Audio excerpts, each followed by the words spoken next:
seem to believe here that he was in fact rather honest in answering their questions. In fact, I have three of these students here who posed questions to the Congress Vice President, some of them on the economy.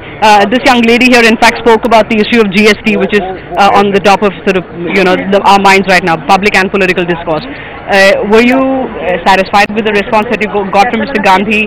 Did you have a counter that you wanted and hoped to ask? So I wanted him to come up with something that what further action plan can be taken to implement this in the system.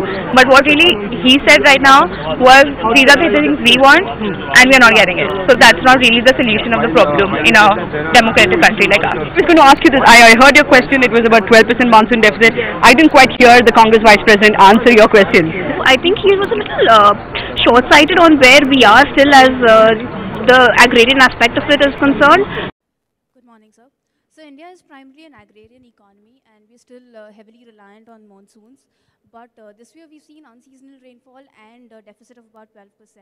So what do you think the government can do about helping the plight of the farmers?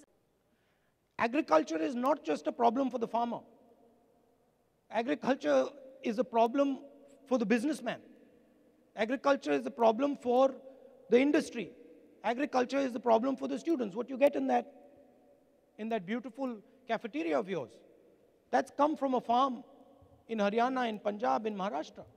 Those shirts you're wearing, those have been given to you by a farmer. So I think a little more focus on developing those areas would have been, and also he did not answer the deficit issue at all. So while he was progressive, I just feel that maybe, a little more focus on the actual plight of the farmers